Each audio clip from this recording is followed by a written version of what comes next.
வணக்கம். இது உங்கள் தினக்கதிர்.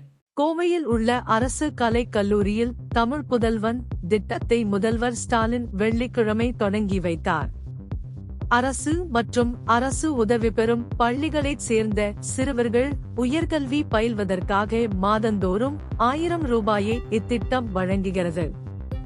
இந்நிகழ்ச்சியில் பேசிய ஸ்டாலின், திராவிட மாதிரி அரசு சமூக நீதிக்காக ஆழ்ந்த அர்ப்பணிப்புடன் செயல்பட்டு வருவதாகவும் அரசு செயல்படுத்தி வரும் பல்வேறு நலத்திட்டங்களை கோடிட்டு காட்டினார்.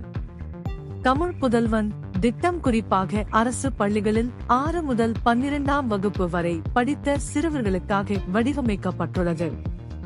அதே காலகட்டத்தில் தமிழ் வழியில் படித்த உதவி பெறும் பள்ளி மாணவர்களும் தகுதியானவர்கள்.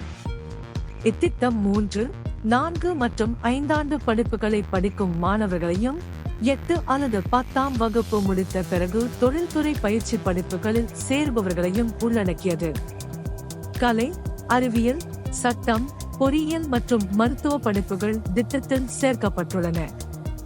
முக்கியமாக திட்டத்திற்கு விண்ணப்பிக்கக்கூடிய ஒரு குடும்பத்தைச் சேர்ந்த மாணவர்களின் எண்ணிக்கையில் வரம்பு இல்லை. தொடக்க விழாவில் இத்திட்டத்தின் ஒரு பகுதியாக மாணவர்களுக்கு டெபிட் கார்டுகளை முதல்வர் ஸ்டாலின் வழங்கினார். தகுதியான மாணவர்களின் கணக்கில் ஏற்கனவே மாதம் 1000 ரூபாய் வரவு வைக்கப்பட்டுள்ளதாக அறிவித்த அவர், மாணவர்கள் தங்களுக்கு நிதி கிடைத்ததா என்பதை உறுதி செய்யுமாறு கேட்டுக்கொண்டார். மாணவர்கள் தங்கள் உறுதிப்படுத்தல் செய்திகளை காட்டிய போது ஸ்டாலின் நன்றி தெரிவித்தார்.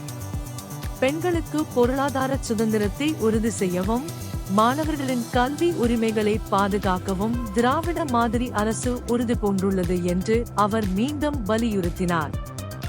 518 கோடி முறை பயன்படுத்தப்பட்ட பெண்களுக்கான இலவச பேருந்து பயணமும், 1.15 கோடி பெண்களுக்கு மாதந்தோறும் 1000 ரூபாய் வழங்கும் கலைஞர் மகளிர் உரிமை திட்டம் போன்ற அரசு மேற்கொண்ட பிற குறிப்பிடத்தக்க நலத்திட்டங்களை ஸ்டாலின் எடுத்துரைத்தார். மேலும் காலை உணவு திட்டத்தில் 20.73 லட்சம் குழந்தைகள் பயனடைந்துள்ளனர். நான் முதல்வன் திட்டத்தின் கீழ் 28 லட்சம் மாணவர்கள் வேலைவாய்ப்பு பயிற்சி பெற்றுள்ளனர். 3.28 லட்சம் பெண்கள் புதுமை பென்ஷன் திட்டத்தின் கீழ் மாதந்தோறும் 1000 ரூபாய் உதவி பெறுகின்றனர். இந்நிகழ்ச்சியின் போது கோவை தெற்கு தொகுதி எம்எல்ஏ வானதி சீனிவாசன் முதல்வர் ஸ்டாலினுடன் மேடையில் இருந்தார். திமுக தலைவர் கருணாநிதியின் பிறந்த நாள் 100ஆண்டு விழாவை முன்னிட்டு மத்திய அரசு சார்பில் ஆகஸ்ட் 18ஆம் தேதி நினைவு நாணயம் வெளியிடப்படும் விழாவில் கலந்து கொள்ளுமாறு வானதிக்கு ஸ்டாலின் அழைப்பு விடுத்துள்ளார். வானதி அழைப்பை ஏற்று தனது தொகுதியில் உள்ள பிரச்சினைகளை பற்றி விவாதிக்க நேரம் கேட்டுள்ளார். அதற்கு முதல்வர் ஒப்புக்கொண்டார். இது உங்கள் தினக்கதிர். நன்றி.